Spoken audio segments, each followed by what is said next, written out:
Hello guys, আমরা এখন চিংড়ি মাছের বিরিয়ানি পাকাবো।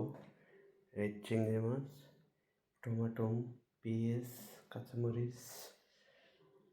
এখন পেঁয়াজ ভাজা ভাজা করবো বাদামি কালার।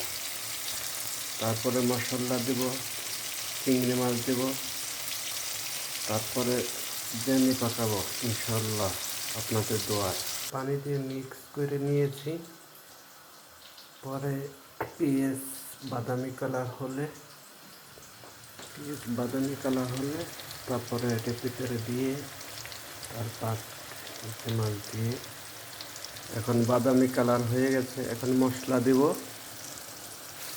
মশলা কষানোর পরে চিংড়ি মাছ দিয়ে দেব। এই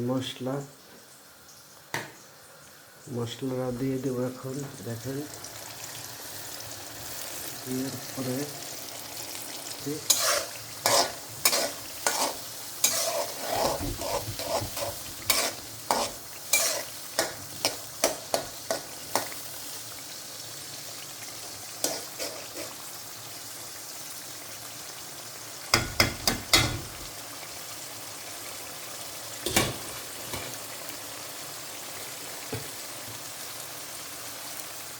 এখন চিংড়ি মাছ দিয়ে দেব।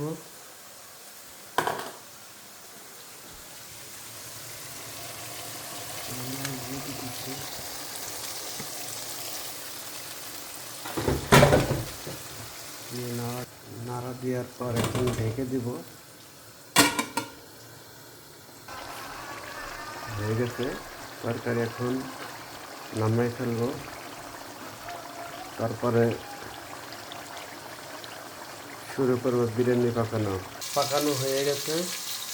এখন বিরিয়ানি পাকাবার জন্য পেঁয়াজ দিলাম। পেঁয়াজ ভাজা করে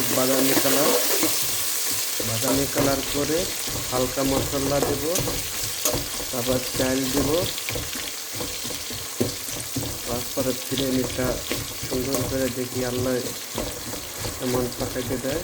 আপনারা দেখেন ভাইরা, চাল ভাজা করব। পরে চিংড়ি মাছ দিয়ে দেব। তারপর বিরিয়ানির মশলা দিয়ে ঢেকে দেব। আপনারা দেখেন ভাই, দিয়ে দিচ্ছি। এখন চিংড়ি মাছ দিয়ে দিচ্ছি, নাড়া দিতেছি, পানি দিয়ে ঢেকে দেব।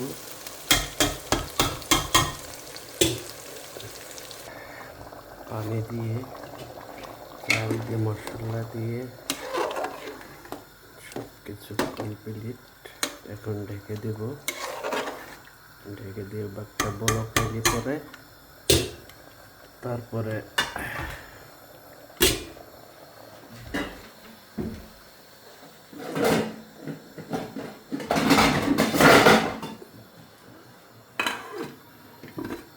ঢেকে দিলাম।